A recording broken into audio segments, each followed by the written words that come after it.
ഖമേനിയുടെ മരണം ഇറാനിൽ മാത്രമല്ല ലോകത്തിന്റെ വിവിധ ഇടങ്ങളിൽ അതൊരു പ്രതിഷേധ കാറ്റായി അലയടിക്കുന്നു എന്നുള്ളതാണ് ഇപ്പോൾ പുറത്തു വരുന്ന വിവരം. തുർക്കിയിൽ അമേരിക്കൻ എംബസിക്ക് മുൻപിൽ വലിയ രീതിയിൽ ആളുകൾ തടിച്ചു കൂടിക്കൊണ്ട് യുഎസിനെ ബോയ്ക്കോട്ട് ചെയ്യണമെന്നുള്ള ഒരു മുദ്രാവാക്യം മുഴക്കിയിരിക്കുന്നു. തുർക്കിയിൽ ഒരു വലിയ പ്രതിഷേധം തന്നെ അരങ്ങേറുന്നുണ്ട്. ഒപ്പം തന്നെ പാകിസ്ഥാനിലെ ഈ ഷിയ വിഭാഗങ്ങളൊക്കെ താമസിക്കുന്ന ഇടങ്ങളിലും വലിയ പ്രതിഷേധമാണ് ഇപ്പോൾ തുടങ്ങിയിരിക്കുന്നത്.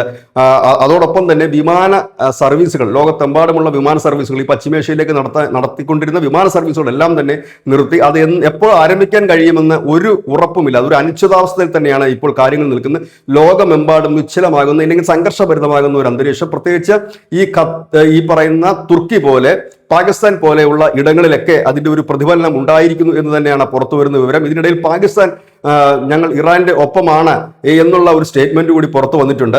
ഏതായാലും പാകിസ്ഥാൻ ഇതിനു മുൻപും അമേരിക്കയോടൊപ്പം നിൽക്കുകയും ഞങ്ങൾ ഇറാന്റെ ഒപ്പമാണെന്ന് പറയുകയും ചെയ്യുന്നു. ഈ ഒരു സംഘർഷം പ്രാദേശികമായി വളരാനുള്ള സാധ്യതകൾ ഉണ്ടോ എന്നുള്ള കാര്യത്തിലാണ് ഇപ്പോൾ പലരും ഉറ്റുനോക്കുന്നത്. കാരണം ഗൾഫിലുള്ള രാജ്യങ്ങളിലെല്ലാം തന്നെ ഈ ഒരു സംഘർഷം ബാധിച്ചിരിക്കുന്നു. ഒപ്പം തന്നെ ആ സംഘർഷം മറ്റു മേഖലകൾ അഫ്ഗാനിലേക്കോ ഇല്ലെങ്കിൽ പാകിസ്ഥാനിലേക്കോ ഒക്കെ പടരാനുള്ള സാധ്യതയുണ്ടോ? ഇന്ത്യയും ഏതാണ്ട് ജാഗ്രതയോടുകൂടി തന്നെയാണ് ഇപ്പോൾ നിലയുറപ്പിച്ചിരിക്കുന്നത്. കാരണം ഈ സംഘർഷം ഏത് രീതിയിൽ വളരുമെന്നും അത് ഇന്ത്യക്ക് എതിരെ ഈ പാകിസ്ഥാന്റെ ഭാഗത്ത് നിന്ന് എന്തെങ്കിലും തരത്തിലുള്ള നീക്കങ്ങൾ ഉണ്ടാകുമോ എന്നൊക്കെ ഇതിൽ നമ്മൾ കരുതലോടെ തന്നെ മുൻപോട്ട് പോകുന്ന ഒരു സാഹചര്യം. അങ്ങനെ ലോകം ഒരു അനിശ്ചിതാവസ്ഥയിലും സാമ്പത്തിക പ്രതിസന്ധിയിലേക്ക് നീങ്ങുമോ എന്നുള്ള ഭയത്തിലും സംഘർഷത്തിന്റെ നടുവിലും നിൽക്കുന്ന ഒരു കാഴ്ചയാണ് ഇപ്പോൾ നമുക്ക് കാണാൻ കഴിയുന്നത്. News desk news India Malayalam.